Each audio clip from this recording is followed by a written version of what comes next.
Get Warrior Tough, Mental Training 101 with Andrew Wittman and Dutch Coleman. And now back to Andrew and Dutch. Oh, man, we're having the time of our lives right here. At least I am on Get Warrior Tough, the most monumental hour in media anywhere. Leadership and mental toughness coaches Andrew Wittman, the Dutch Coleman, here with my mentor in all things leadership, Lieutenant Colonel John Folchetti, United States Marine Corps, retired.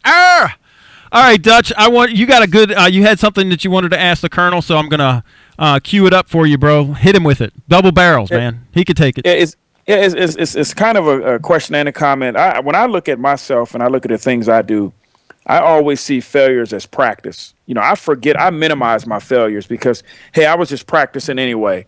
I'm getting ready for the big deal, because what happens is I remember my successes, and that's why I do things. When I'm helping people, and people look at me like, well, why are you doing that? Why are you trying to help these people? These people maybe seem as less than, or they seem like a risk.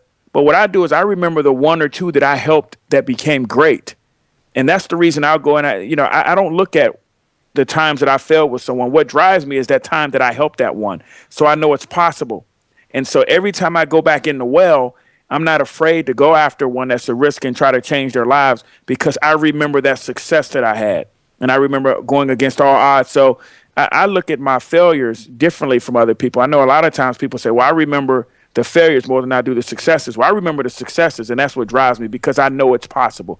I know whatever I'm trying to do is possible, and then some. So that's what fuels me. How you think that's a good way to look at it, or how can you apply that to the way you've lived? Well, failure as practice is that's mindset, right, Dutch? Yes, sir. I mean, that's really what that is, and at some point in your journey here, you've learned that. I think that in at least in some part, if we do this in the context of the book first, that in some instances, especially when you two guys are coaching, that you may be dealing with people who haven't learned that mindset yet. So you're fortunate to have had those successes, whether they be extensive ones or limited ones, but you've got the mindset after maybe years and years of having done this. You've learned that, and you've trained yourself into it. And so that gives you a really valuable tool when you're working with other people in a training mode or in a coaching mode, that you can draw back on that and provide examples of how you did succeed, and then how those successes help you get past those failures, right? And that's part of the path along that sine curve, right, where the wave goes up and you're having success, and then the wave goes down. So I think that's an extraordinarily positive, first and foremost, way to live your life. But second of all, it's an extraordinarily positive thing in a coach to be able to give those kinds of examples and pull them out of your own experience, for people to be able to realize that, hey, it's not all success. We're going to have some setbacks, and the reality of it is that what you're speaking of is all too real for everybody. Right, but we're not good at it. We're not good at when we start out at anything, right? I mean, when you got a hold of me, I wasn't good, right, except wearing flip flops, and stuff like, because we were just kidding on the break that I was a surf punk, right? So, but we're not good when we start anything. That's why I have one of the subsections in the book is called 10,000 rounds on target. Right, and you don't even get good until you have 10,000 rounds on target. Like, that's at the beginning of our, and this is one of the quotes in the book later on, is that the weekend warrior, or the average-minded person, practices something until they get it right, but the elite warrior practices it until they can't get it wrong. And I think that, in order for us to reach that where we don't get it wrong, is you just got to keep doing it and doing it and doing it. And that's why I love when Dutch, he tells me that every day. Hey, this is just practice. This is just practice. This is just practice. Because sometimes, you think, well, the business ain't going fast enough. My star's not rising fast enough. We're not where we want to be. And he said, hey, this is just practice. Let's just do the process. And really, that's what we teach, is to just do the process, John. Not to, you just got to keep going the next thing. It is. This ties back to exactly what Dutch was just saying, right? Because I made a note about this. Right, because I think that's a great quote from whoever that stud was who told you that you practice till you can't get it wrong. And that applies. It applies to us as Marines in training, and it applies on skill sets. So that those things become second nature. And then when the stress is on, you don't have to think about the skill set. What you have to think about is the situation. Right. But to take this back to what Dutch was just saying, in that it's a mindset, right? That this failure as practice is a mindset. All of those skills that you can practice, don't equate to good judgment under stress. By practicing the skills that are necessary in a day-to-day trade, what you're doing is setting yourself up to be able to deal with the stress, because all of those other things are second nature. Right. So we call it autopilot programming. So it's on autopilot. So it's like driving your car, right? Doing that stuff under stress takes practice too. That's exactly what I wrote down. So what Dutch said is failure is practice ties off to this little note that I made here, that judgment in poise under stress takes practice too, and so you're going to have some failures, especially early on in the game. Oh, it's so good, simply because you haven't been exposed to this. Right, that's so good. Right? And then that's great, because the more and you know this, like the more, and that's why we do. That's why the Marine Corps and the warrior culture, we kind of like dial up artificial stress. This is why I tell Dutch I love about football, because it's like artificial combat. When you're on the field and there's two phalanxes going against each other, right? Isn't that kind of what you're talking about? We dial up that stress so that we're used to it. I mean, that's why my drill instructors are screaming at me, which also brings me to why the tone of the book kind of changes back and forth, because I want to be in your ear, like you're hearing me, like I hear my drill instructor. I even hear you in my head, Colonel, at times. You know, what I love about it is even in failure, there's success, but the only way that happens is if there's a process.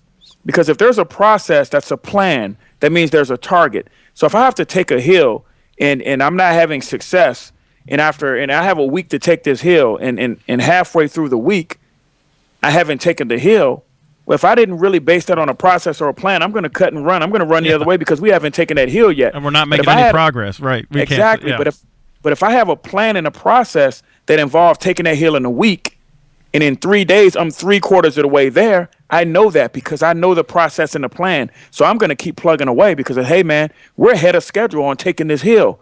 Now, if I didn't have a plan, I was just flying by the seat of my pants, I might cut and run because I have not taken that hill yet, and I'm getting worried. Well, the plan is this. The plan is to take it in a week. It's 3 days, and we're 3/4 of the way there. We're fighting on.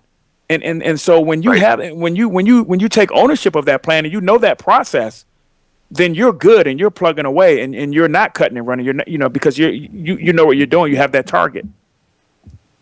Yeah, absolutely true. Success on Iwo Jima was measured in yards per day. Yards. Wow. Right, we're talking 20,000 Marines on the ground, and success was measured in yards per day. But I agree with what Dutch is saying, but I think that maybe even a more important point goes back to what Dutch said earlier about failure as practice, because we're not talking about a 1 week objective here. We're talking about potentially a lifetime objective to get to a place. Now, maybe that lifetime is a career of 5 years or 10 years or 20 years, depending on where you are. What your plan is, yeah. Right.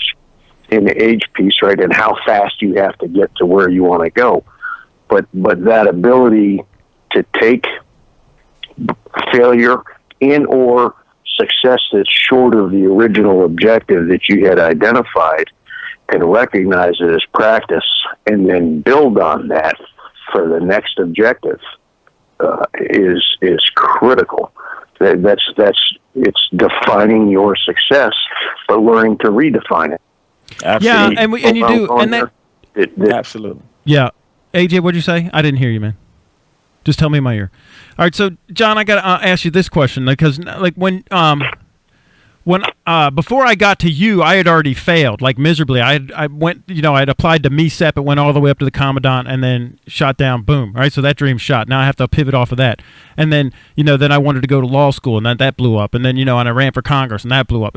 So it's one pivot after another. But when we were talking about the identity and people losing, you got to be able to take this, like Dutch said, and say this is practice or prep time, like the words. It was preparation time for the next thing, and can I pivot and go to the next objective? All right, this one is off the board now. But how can I use this to leverage me getting to the next one that I set for myself? Does that make sense? It does, and I can't tell you how happy I am that you didn't become either a lawyer or a congressman. I like you a lot better as you are. Oh, that's funny. But I know she didn't say anything about me not being an officer, though. Would that have been all right if I've been an officer? You know what? You'd have been a fine one. I'd have been happy to serve by your side. Yeah, the listed guys, we put all that in the same category: congressmen, lawyers, and wait, never mind. Another way to look at it, and all these are different variations that you need to be able to master because they all can exist at the same time. I always tell people I've never failed because I've never stopped going. So, and again, all those mindsets can coexist because they're parts of a greater deal. And I always tell people, look, man, if you're still doing what you do, you're undefeated technically because you hadn't stopped, you hadn't lost. And it's beautiful that I can reset the parameters anytime I want. I can change the target. I can adjust. I can go back to the drawing board. I can do whatever I want. And the game is still alive because I'm setting the parameters. As long as I choose to fight and as long as I choose to go on, it's not over. So yeah. I always look and say, hey, man, I'm undefeated. I'm still fighting. I'm still here. That is so true, Dutch. The fact that you're still in the game, I'll give you a couple examples of that. When I first started working with General Jones at the Semper Fi Odyssey, you see Marines and soldiers and sailors that are some of them are mentally scarred with post-traumatic stress, and some of them are the opposite end of the extreme with complete dismemberment and prosthetics. And one of the things that I learned there from them is that this is the new norm, right? So you're still here. You're still in the game.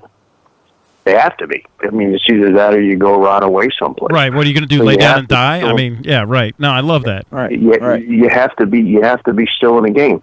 And a couple of years after I started doing that, we had this economic crash, and I was talking to a fellow who happens to be a Vietnam veteran who has owned several businesses and now is just sold out his dry cleaning business, but it's been going downhill. And so what we both come to, and my business went downhill, and we've come to the recognition here that this is the new norm. So if you're successful now, and you're paying your bills now, and you're still making money now, then your business is a success because there's a lot of us, engineers and dry cleaners and gas stations. John, we're up on a break, man. We'll pick this up when we get right back. We're on a break. All right, Get Warrior Tough Radio Show.